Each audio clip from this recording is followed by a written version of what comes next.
Hi friends, இன்னைக்கு நம்ம என்ன பார்க்க போறோம்னா கத்திரிக்காய் தொக்கு தான் பார்க்க போகிறோம். அதுக்கு மண் சட்டியை அடுப்பில் வச்சுக்கலாங்க. முழுமல்லி 2 ஸ்பூன் சேர்த்துக்கலாங்க. கட்டி பெருங்காயம் சேர்த்துக்கலாங்க. கடுகு 1 ஸ்பூன், காஞ்ச மிளகா ஒரு 5 சேர்த்துக்கலாங்க. இதெல்லாம் நல்லா வறுத்து எடுத்துக்கலாங்க. வாசனை வர்ற வரைக்கும் வறுத்தா போதுங்க. இந்த அளவுக்கு நல்லா வறுத்தாச்சுங்க. இப்போ நம்ம இதை பொடி பண்ணிட்டு வந்துடலாங்க. இப்போ கத்திரிக்காய் வதக்கி எடுத்துக்கலாங்க. இது நல்லெண்ணெய் சேர்த்திருக்கிறேங்க. கத்திரிக்காய் இப்படி 4ஆக கட் பண்ணி சேர்த்திக்கலாங்க.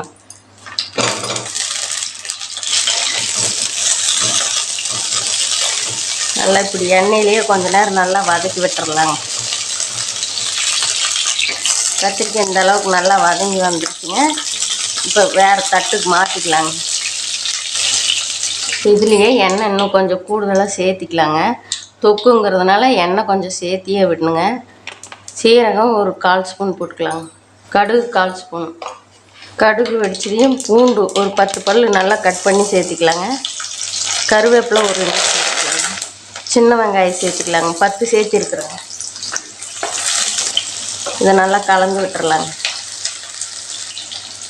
இப்போ கத்திரிக்காயும் சேர்த்துக்கலாங்க. இது நல்லா ஒரு 5 நிமிஷம் நல்லா வதங்கி வரட்டுங்க. இந்த அளவுக்கு நல்லா வதங்கி வந்ததையும் பொடி அரைச்சிக்கிட்டு வந்ததும் சேர்த்துக்கலாங்க. இதுலேயே வெந்தய பொடி 1/4 ஸ்பூன் சேர்த்துக்கலாங்க. உப்பு தேவையான அளவு சேர்த்துக்கலாங்க. புளி தண்ணி கரைச்சி வச்சுருக்குறேங்க, அது கொஞ்சம் சேர்த்துக்கலாங்க. இதெல்லாம் ஒரு 10 நிமிஷம் நல்லா வெந்து வரட்டுங்க. அவ்வளோதாங்க. தண்ணியெல்லாம் நல்லா வற்றி இப்படி எண்ணெய் பிரிஞ்சு வர்ற வரைக்கும் நல்லா வதக்கி விட்டுறலாங்க. இது இட்லி, தோசை, சப்பாத்தி எல்லாத்துக்குமே டேஸ்ட்டாக இருக்குங்க. தயிர் சாதம், வெரைட்டி ரைஸு எல்லாத்துக்குமே டேஸ்ட்டாக இருக்குங்க. கத்திரிக்காயெல்லாம் நல்லா வெந்து வந்துருச்சு பாருங்கள். இது 6 வாட்டி பாட்டிலில் போட்டு வச்சுக்கிட்டோம்னா 15 நாள் இருந்தாலும் கெடாதுங்க. அப்பப்போ நம்ம தேவைங்கிறப்ப அவசரத்துக்கு வேலைக்கு போயிட்டு சாப்பாடு செய்யலை, குழம்பு செய்யலைங்கிறப்ப இந்த சாப்பாடு மட்டும் வச்சு இதை எடுத்து போட்டு சாப்பிட்டுக்கலாங்க. நல்லா டேஸ்ட்டாக இருக்குங்க. நீங்களும் ட்ரை பண்ணிவிட்டு எப்படி இருக்குன்னு கமெண்ட்டில் சொல்லுங்கள். இந்த வீடியோ உங்களுக்கு பிடிச்சிருந்தால் லைக் பண்ணுங்கள், ஷேர் பண்ணுங்கள், சப்ஸ்கிரைப் பண்ணுங்கள். பாருங்கள், கத்திரிக்காய் தொக்கு எடுத்து பாட்டிலில் ஸ்டோர் பண்ணி வச்சாச்சுங்க. இந்த சட்டிலேயே சூடான சாதத்தை போட்டு பிணைஞ்சு சாப்பிட்டா சூப்பராக இருக்குங்க.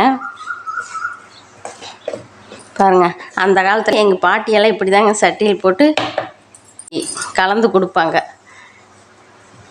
இந்த சாப்பாடு சூப்பராக அட்டகாசமாக இருக்குங்க. இப்படி எத்தனை பேர் சாப்பிட்ருக்குறீங்கன்னு எனக்கு கமெண்ட்டில் சொல்லுங்கள்.